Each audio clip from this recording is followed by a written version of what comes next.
sudah mulai ada ini nggak apa-apa lah, kita lanjutkan aja. Memang mungkin ini pembahasan yang lumayan berat bagi kita sendiri juga. Saya sebenarnya LGBT tapi suka sekali membahas pasal-pasal karet di dalam rancangan KUHP, Mbak. Termasuk LGBT, kemudian ada kumpul kebo seperti itu. Nah, bicara mengenai kriminalisasi lagi kriminalisasi LGBT ini, kalau kemudian ternyata perbuatan LGBT itu mencederai perasaan di masyarakat yang kemudian ada terkait dengan moralitas publik, maka hukum pidana bisa berperan di situ, kan begitu. Tapi di satu sisi tadi Mbak Iva bilang sebenarnya jangan hukum pidana dulu, kita bisa menerapkan sanksi yang lain. Nah, kira-kira bagaimana, Mbak? Iya, jadi kalau hukum pidana terlalu berat dan misalnya perbuatannya itu tidak meranah ke kejahatannya, kita bisa menggunakan istilah lain, sanksi yang lain, sanksi sosialnya itu masuk ke sana. Jadi dengan cara treatment langsung kepada pelakunya itu. Rehab itu tadi ya, rehabilitasinya proses rehabilitasi. Tapi itu pun sulit kalau rehab, karena kalau LGBT itu kan memang kecenderungan seks yang menyimpang. Sudah dari sananya, sudah dari orientasi seksual yang seperti itu. Menyukai sesama jenis itu kan harus dilihat dulu. Faktor-faktornya apa aja ini? Kok ya, bisa seperti ini? Kok bisa seperti ini? Gitu dari lingkungan keluarga, kemudian sosialnya, teman-temannya.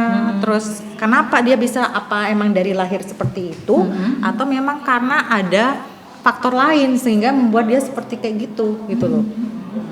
Tapi kebanyakan itu dia bisa juga karena traumatik yang berkepanjangan, seperti contohnya dia memiliki pacar tapi selalu disakitin.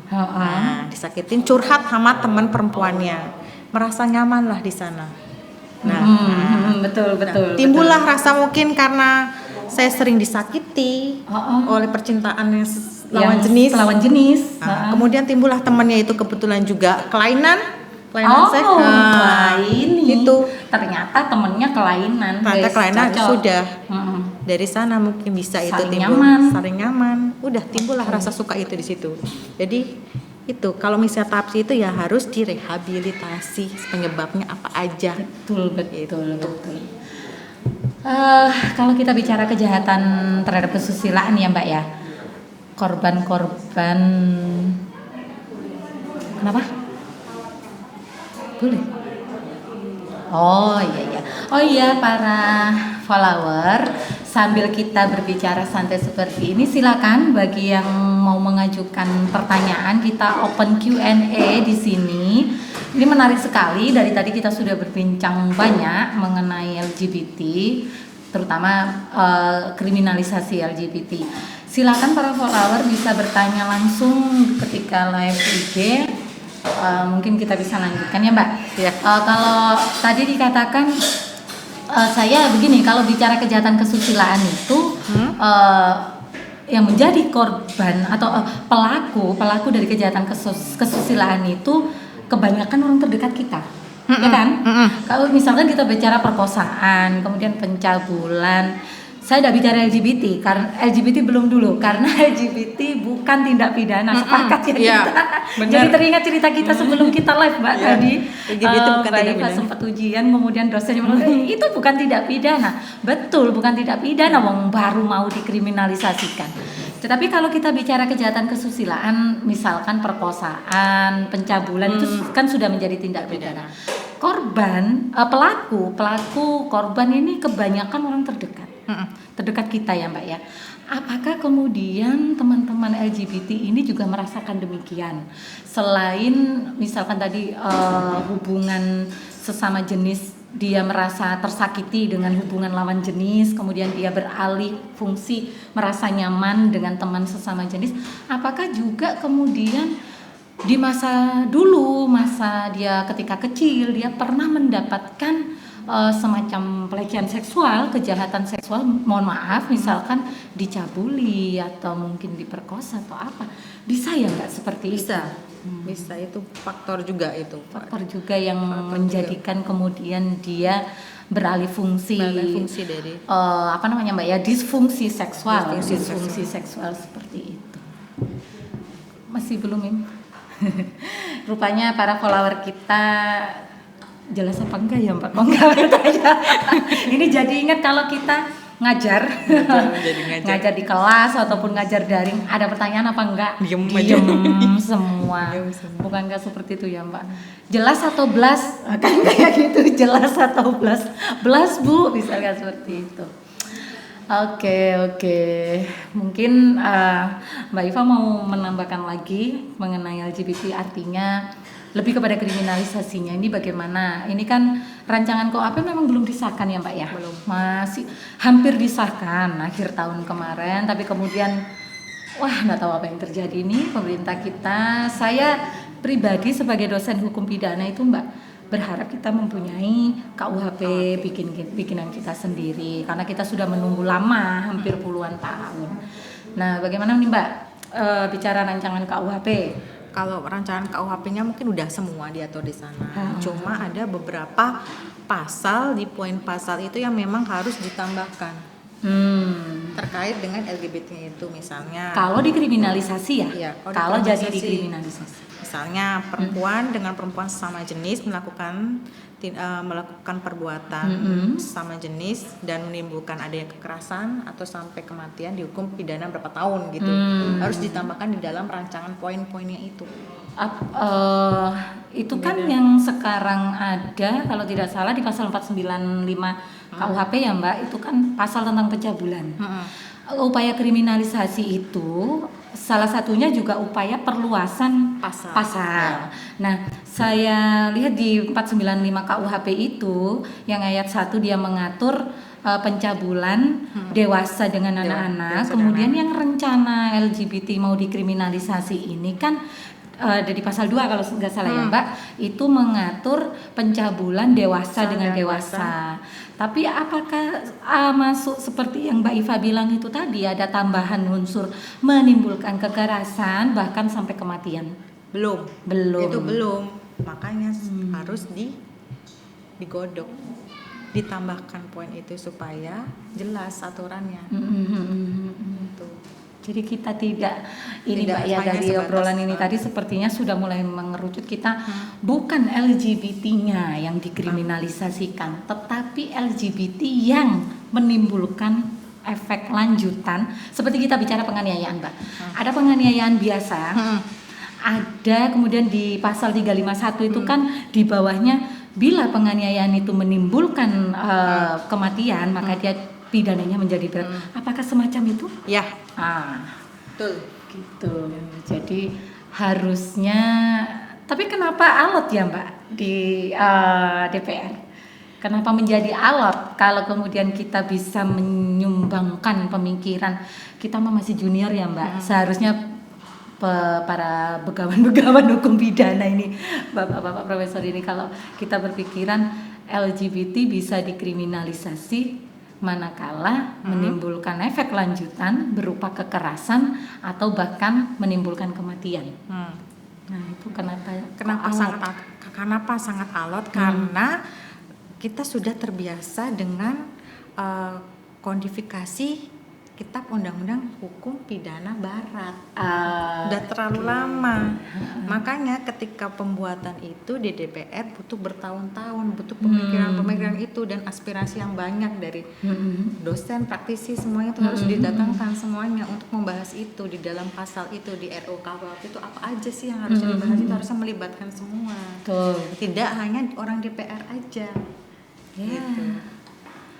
Karena kalau saya melihat pembahasan di DPR juga kok lebih mengedepankan sisi moral ya Mbak. Ya betul lah, moral. Kita bukan tidak sepakat dengan moral. Bicara asusila pasti ada kaitannya dengan moral. Tapi ya itu tadi, ada batasan-batasan. Saya sepakat dengan Mbak Iva, seharusnya ada sanksi lain dulu sebelum kita menerapkan sanksi pidana terhadap teman-teman LGBT tersebut. Jadi tidak langsung kita mengetapkan langsung kita pidana, tidak. Tapi kan itu memang semacam penyakit sosial, disfungsi seksual yang mohon maaf, kita sebagai manusia juga tidak menginginkan itu kan, Mbak. Mana ada yang ingin, manusia mana yang ingin, pribadi mana yang ingin menjadi seperti itu. Kita juga menghormati teman-teman LGBT ya, menghormati, menghargai, karena negara kita ini negara Bhinneka Tunggal Ika. Jadi siapapun cuma memang hukum ada untuk mengatur ketertiban yang ada di masyarakat. Bagaimana pola pengaturannya kita kembalikan kepada negara kita sendiri. Mungkin ada tambahan, Mbak? Sesi tanya jawab mungkin? Iya, tapi ini masih Udah ada ya ini? Oh ada. Sambil menunggu Mbak Iva, ini sudah mulai kuliah ya di Unmul Gresik sama daring ya, masih daring. Iya, daring. Kita ini corona ini membuat efek segala aspek kehidupan ini menjadi terdampak akibat COVID-19 ini. Sebentar ya Mbak, sambil menunggu pertanyaan. Mungkin teman-teman sekali lagi saya ingatkan bahwa kita ada live IG, kemudian kita juga ada channel YouTube Ngopi The Series. Silakan mengunjungi channel kami, jangan lupa di subscribe, like, and comment. Di situ banyak sekali Mbak. Jadi nanti acara kita seperti ini akan kita upload di YouTube. Nanti saya memang mengkonsepkan seperti itu biar awalnya mengapa sih ada Ngopi The Series ini, saya ingin mahasiswa saya itu bukan hanya mengenal saya. Ini nanti bosen lah saya ketemu Bu Murida terus di kelas apa. Saya ingin mengenalkan teman-teman saya dosen hukum pidana dari seluruh Indonesia. Tapi alhamdulillah kita sudah sampai live IG seperti ini Mbak. Udah sampai seri 6. Udah sampai seri 6 dengan banyak tema. Semalam ada yang WA juga ke tim, kenapa kok tidak mengundang teman-teman LGBT? Tema seperti ini akan menarik kalau menghadirkan teman-teman LGBT begitu. Tapi kemudian saya bilang memang konsepnya sekarang adalah live IG. Live IG itu untuk teman-teman dosen hukum pidana saya dari seluruh Indonesia. Ini Mbak, kita ada pertanyaan ya. Saya bacakan dari Habib 0316. Mahasiswa Mbak atau? Iya. Habib. Kalau mahasiswa aku apa Mbak? Habib.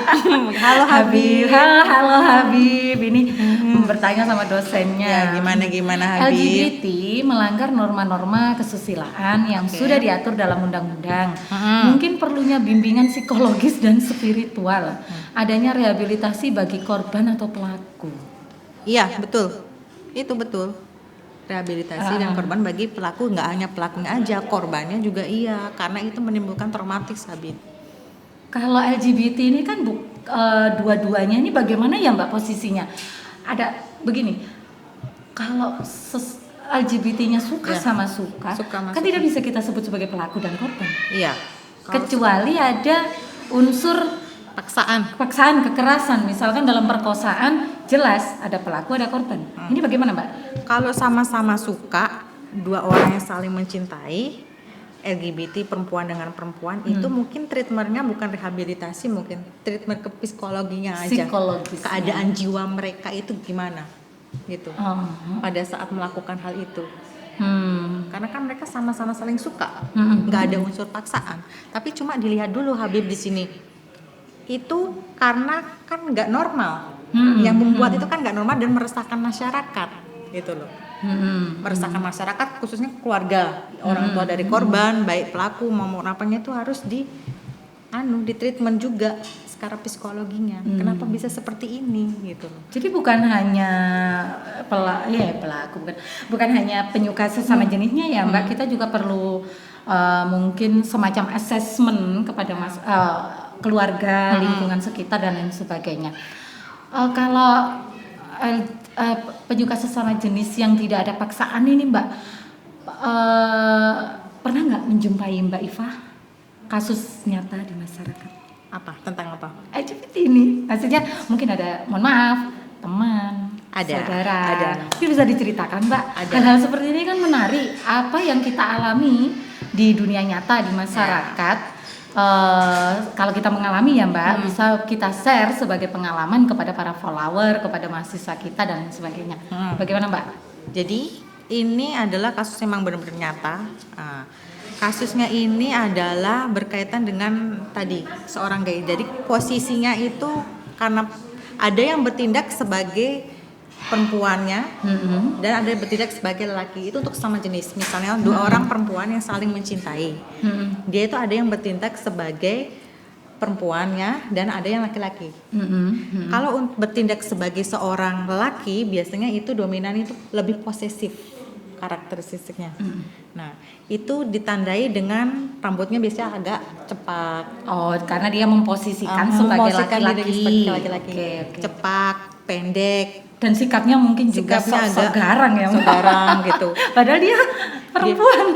Dia perempuan, tapi dia memposisikan dirinya sebagai seorang laki-laki, gitu. Nah, dia tuh biasanya kalau dia memposisikan diri sebagai laki, dia tuh sangat protektif kepada lawan jenisnya, yaitu perempuan tadi. Nah, sedangkan yang perempuan, pacarnya ini memposisikan dirinya sebagai perempuan, dia lebih kalem, kemayu, manis, gitu ya Mbak. Tapi dia itu kalau memposisikan dia sebagai seorang perempuan, dia bisa ganda. Oh, gitu ya. Apakah itu yang disebut biseksual? Yes. Oke. Biseksual. Bedanya dengan transgender apa? Kalau transgender lebih ke lelakinya. Sama. Oh, jadi kalau biseksual lebih ke perempuannya. Kalau transgender lebih ke laki-lakinya. Oke.